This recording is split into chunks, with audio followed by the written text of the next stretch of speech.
Mumbai Indians సారథ్య బాధ్యతలను సూర్యకుమార్ యాదవ్కు అప్పగించాలని team India మాజీ క్రికెటర్ అశ్విన్ అభిప్రాయపడ్డాడు. ఇప్పటికే కృష్ణమాచారి శ్రీకాంత్, హార్దిక్ పాండ్యాను సారథ్య బాధ్యతల నుంచి తప్పించాలని డిమాండ్ చేశాడు. తాజాగా అశ్విన్ కూడా అదే అభిప్రాయం వ్యక్తం చేయడంతో సోషల్ మీడియా వేదికగా ఈ వ్యవహారం హాట్ టాపిక్గా మారింది.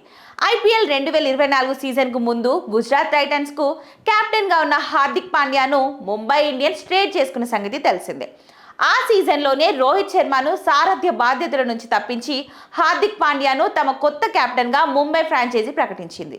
జట్టు భవిష్యత్ కోసమే ఈ నిర్ణయం తీసుకున్నామని అప్పట్లో వివరణ కూడా ఇచ్చింది. ఆ తర్వాత ముంబై ఇండియన్స్కి చెందిన సూర్యకుమార్ యాదవ్ టీమిండియా టీ20 సారథ్య బాధ్యతలు అందుకున్నాడు. ఐసీసీ టీ20 ప్రపంచ కప్ 2026లో టీమిండియాను విజేతగా కూడా నిలబెట్టాడు. దాంతోనే హార్దిక్ను తప్పించి ముంబై కెప్టెన్సీ బాధ్యతలను సూర్యకుమార్కు ఇవ్వాలనే డిమాండ్ వ్యక్తమవుతుంది. 2 టీ20 ప్రపంచ కప్లో అందించిన రోహిత్ శర్మ, సూర్యకుమార్ యాదవ్ హార్దిక్ సారథ్యంలో ఆడడం బాలేదని మాజీ క్రికెటర్లు అభిప్రాయపడుతున్నారు. తాజాగా ఈ విషయంపై రవిచంద్రన్ అశ్విన్ తన యూట్యూబ్ ఛానల్ వేదికగా మాట్లాడాడు. హార్దిక్ పాండ్యాను తప్పించి సూర్యకుమార్ యాదవ్కు ముంబై ఇండియన్స్ సారథ్యం బాధ్యతలు అప్పగించాలి. ఈ నిర్ణయం ఎప్పుడో తీసుకోవాల్సింది, కానీ ఇప్పటికీ తీసుకోలేదు. ప్రస్తుతం Suryakumar Yadav team India T20 captain గా కొనసాగుతున్నాడు. అతని సారథ్యంలో టీమిండియా పోటీ ప్రపంచ కప్ 2026ను కైవసం చేసుకుంది. కాబట్టి ముంబై ఇండియన్స్ సూర్యకుమార్ కెప్టెన్సీ బాధ్యతలు అప్పగించాలి.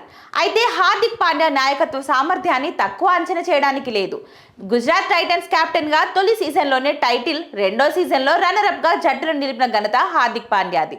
కానీ ముంబైకి వచ్చాక పరిస్థితులు పూర్తిగా భిన్నంగా మారిపోయాయి.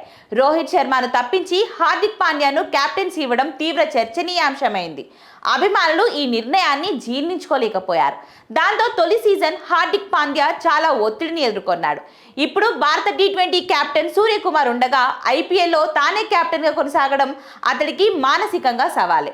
అయినప్పటికీ సరైన మద్దతు, ఎలాంటి ఒత్తిడి లేకుండా ఆడగలిగితే పాండ్యా మంచి కెప్టెన్ అవుతాడని నిరూపించుకునే అవకాశం కూడా ఉంది.